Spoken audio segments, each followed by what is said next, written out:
Dr. Objin cabul gitu, yang Iya. terbukti dari CCTV dan korbannya seperti biasa kalau udah ada satu yang speak up, akhirnya yang lain-lainnya juga pada speak up. Kita nggak usah bahas lebih lanjut sama kita berdua, karena kita langsung mau ngajakin reporter dari Detik Jabar. Ada Kang Hakim Gani akan bergabung sama kita. Selamat pagi Kang Hakim. Halo. Selamat pagi, Mas, Mbak. Pagi, Kang Wilujeng Enjing ya. Kang, ini yang Enjing. mega heboh kemarin ya, jadi kita langsung saja to the point ya. Seperti apa sekarang kabarnya? Karena itu mah aduh CCTV-nya udah jelas banget Kang ya. Gitu apa yang dia lakukan tuh benar-benar mengarah ke hal yang kita lihat bersama lah, udah nggak bisa kayak dipungkiri lagi gitu. Tapi mungkin boleh dimulai dari kronologi dulunya aja deh Kang, sampai akhirnya ini mencuat ke permukaan, karena dengar-dengar juga bahwa kejadian si rekaman CCTV itu udah dari tahun 2024 sebetulnya ya. Siap. Baik Mbak dan Mas Aryo. Jadi kasus ini awalnya terungkap ketika beredar sebuah video berdurasi 53 detik di media sosial. Dalam video itu seperti kita ketahui bersama, sang oknum dokter kandungan ini diduga kuat melakukan aksi pelecehan seksual dengan, mohon maaf, meremas payudara korbannya. Kemudian polisi melakukan penyelidikan. Usai videonya ramai diperbincangkan dan didapati fakta bahwa kejadian ini berlangsung pada tanggal 20 Juni 2024 di salah satu klinik kesehatan swasta yang berada di wilayah Kecamatan Garut Kota, Kabupaten Garut.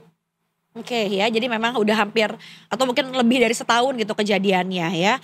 Lalu kemudian gitu Mas, apa mungkin ada kemungkinan bahwa nggak cuma satu nih korbannya gitu. Apa sekarang yang diproses itu sebetulnya dari laporan orang yang mengalami kejadian itu di Juli tadi ya 2024 lalu itu? Siap. Sejauh yang saya ketahui berdasarkan informasi dari Polres Garut, setidaknya sekarang ini ada 3 korban yang terdata oleh pihak kepolisian. 3 korban ini terdiri dari 1 orang korban yang ada dalam video viral tersebut. Yang kedua, 2 lainnya merupakan masyarakat yang sukarela datang ke polisi dan melaporkan kasusnya. Oke, Kang, sejauh ini apa yang kemudian menjadi kendala? Kenapa sampai akhirnya baru sekarang kasus ini kemudian mencuat begitu ya? Karena kan sudah terjadi di pertengahan tahun 2024 kemarin. Siap. Memang sempat ada mispersepsi di media sosial khususnya terkait penanganan kasus ini, di mana narasi yang berkembang di media sosial adalah polisi membiarkan kasus ini berlarut-larut hingga 1 tahun. Tapi berdasarkan hasil pendalaman polisi sebetulnya memang ada kasus dugaan pelecehan seksual di luar yang videonya viral itu yang ditangani oleh Polres Garut sebelumnya di tahun 2024 lalu. Namun informasinya korban ini telah berdamai dengan pelaku dan mencabut laporannya. Kemudian di tahun ini ada lagi video viral yang menunjukkan terkait aksi dugaan asusila yang dilakukan oleh dokter tersebut. Memang kemarin juga saya sempat berbincang dengan pemilik klinik swasta tersebut. Beliau ini mengatakan sebelumnya memang banyak aduan dari para pasien yang mengeluhkan dugaan pelecehan seksual yang dilakukan oleh oknum dokter ini. Cuman pihak klinik swasta ini kekurangan alat bukti, sehingga akhirnya mereka secara diam-diam berinisiatif untuk memasang kamera pengawas di ruangan dokter tersebut, hingga akhirnya didapati video yang seperti sekarang kita ketahui beredar di media sosial. Oke, jadi sebetulnya memang udah banyak omongan-omongan dulu dari masyarakat ya. Nah Kang, di luar dari 3 orang yang kita bisa bilang sekarang berarti sudah menyampaikan laporan secara resmi kepada kepolisian gitu ya. Apakah mungkin ada dugaan-dugaan lain nih, karena banyak banget masyarakat yang akhirnya speak up juga bahwa katanya memang dokternya dikenal tanda kutip cabul gitu ya, karena katanya maksa gitu ya ngejapri-japriin pasien-pasiennya, bahkan sampai ada yang nawarin USG gratis gitu, bahkan kemudian ada yang nawarin untuk pembacaan hasil USG-nya tuh dilakukan di luar klinik sambil makan dan segala macam. Apakah itu juga sudah ada laporannya, dan apakah itu juga menjadikan alat bukti tambahan gitu di luar dari rekaman CCTV saja, Kang? Ya, kalau terkait hal tersebut memang isu yang beredar di luaran saat ini, termasuk ada beberapa kesaksian dari korban juga memang menyatakan demikian. Ada beberapa modus yang dilakukan oleh oknum dokter ini, diantaranya adalah menawarkan untuk cek USG 4 dimensi secara gratis. Kemudian ada juga yang mengaku bahwa dirinya dimintai nomor WA karena ketika setelah proses USG itu berakhir, sang dokter dan para pasiennya itu berfoto. Jadi dalih dokternya meminta nomor WA korban itu untuk memberikan foto tersebut. Gitu Mbak. Namun sampai sejauh ini pihak kepolisian sendiri belum memberikan keterangan terkait hal tersebut Mbak. Oke. Nah Mas, kemudian dari pihak kliniknya seperti apa nih? Karena semua orang, apalagi mungkin semua perempuan atau mungkin semua ya suami istri ya gitu yang udah pernah USG ke dokter kandungan atau dokter obgyn, ini bertanya-tanya kok bisa nggak ada pendampingnya? Karena pasti sistemnya tuh yang ngelakuin kayak prosesnya gitu ya, misalnya kayak ngebuka bajunya, nurunin bajunya, kemudian pakai oles-oles gelnya gitu. Ini memang teknis banget ya. Itu dilakukan oleh si perawat atau mungkin oleh susternya gitu. Kemudian setelah itu juga susternya harusnya standby. Ini pertanyaan besar gitu. Apakah memang si dokter ini tuh jangan-jangan sudah merencanakan ya koreo sedemikian rupa gitu ya Mas, supaya cuma ada dia doang sama pasien yang ada di ruang periksa tersebut? Baik, jadi terkait hal tersebut memang pihak kepolisian sendiri belum menyatakan keterangan yang lebih pasti. Tapi yang jelas, menurut keterangan dari Dokter Dewi sebagai salah satu owner dari klinik tersebut, mereka merasa sangat dirugikan karena selain mencoreng nama baik mereka, juga disebutnya mencoreng nama baik dari profesi dokter itu sendiri. Betul. Setelah kasusnya ramai diperbincangkan, memang pihak klinik juga sudah memaparkan apa yang sebenarnya terjadi kepada pihak Polres Garut, termasuk mengenai SOP dalam menjalankan proses pemeriksaan USG bagi para pasien yang datang. Begitu.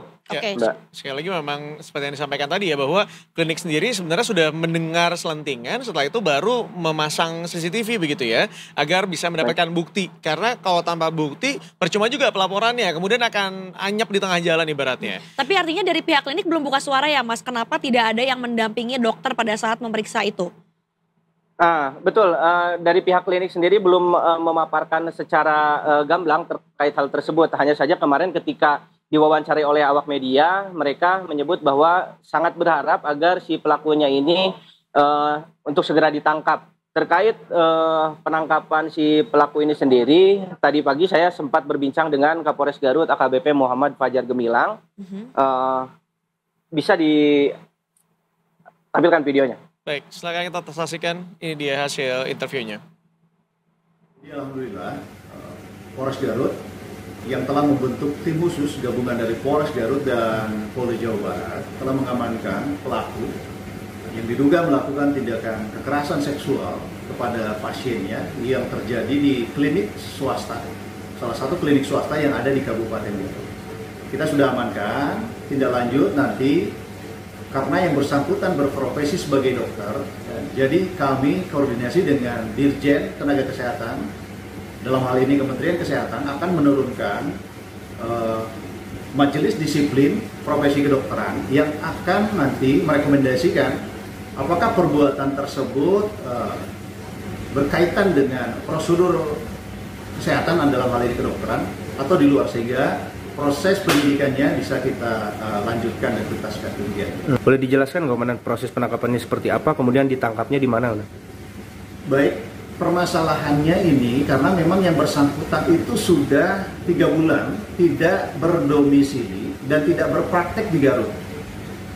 Yang bersangkutan berdomisili di Bandung dan di Jakarta, tidak melakukan praktek di Garut sejak bulan Desember 2024. Pada saat kemarin kita lakukan upaya paksa, kita amankan, bersangkutan saat itu posisi berada di Jakarta. Dan hari ini, kemarin sore sudah ada di Polres Garut untuk kita lakukan proses penyidikan selanjutnya. Pertama, korban yang melaporkan di Polres Garut itu sudah 2. Memang Polres kesulitan karena masyarakat, khususnya para korban, masih enggan melaporkan permasalahan ini karena kami juga paham ini merupakan mungkin aib, ya pasti aib bagi keluarga. Namun kami bisa pastikan bahwa Polres Garut dalam hal ini penyidik akan memegang prinsip kerahasiaan, kemudian memberikan perlindungan kepada korban dengan sangat optimal. Jadi kami jamin identitas korban akan dirahasiakan. Untuk itu Polres Garut membuka layanan posko pengaduan bagi para korban di Kabupaten Garut khususnya yang terkena akibat dari perbuatan pelaku ini. Ya, berarti sampai dengan saat ini pelaku apakah dokter berinisial MSF ini sudah ditetapkan sebagai tersangka kah atau masih terduga pelaku nih, Kang Hakim? Halo? Untuk terkait status daripada sang oknum dokter sendiri, pihak kepolisian belum menetapkannya sebagai tersangka karena memang berdasarkan aturan mereka masih memiliki 1 kali 24 jam untuk memeriksa yang bersangkutan sebagai pelaku. Jadi penanganan kasus ini sendiri terkendala karena memang sulit mencari korban yang mau melaporkan kejadiannya ke pihak kepolisian. Begitu, Iya, Mas. jadi sesuai dengan apa yang disampaikan oleh KBP Fajar tadi ya, bahwa memang apabila ada korban yang merasa menjadi korban, silakan melaporkan agar kemudian juga bisa ditindaklanjuti begitu ya, dan agar kasus ini Betul. juga bisa segera naik. Oke, nih Kang mungkin terakhir juga dari masyarakat Garut gitu ya, terutama dari dinas kesehatannya gitu, apakah memang ada langkah-langkah nih yang akan diambil gitu ya Kang untuk tindakan preventif terkait mungkin pengawasan praktik dokter ya di wilayah tersebut pasca kejadian ini. Karena kemarin kalau nggak salah ada statement yang bilang bahwa masih mau dicek dulu soalnya ini bukan tempat pemerintah gitu ya, karena ini kan adalah klinik swasta begitu. Benar, terkait hal tersebut memang informasi terbaru kabarnya Ketua DPRD Kabupaten Garut Bapak Aris Munandar akan memanggil Ketua Dinas Kesehatan untuk mendengarkan penjelasan terkait kasus ini. Di sisi lain memang Wakil Bupati Garut Ibu Putri Karlina juga telah membuka hotline pengaduan bagi para korban yang bagi masyarakat yang menjadi korban dalam kejadian ini.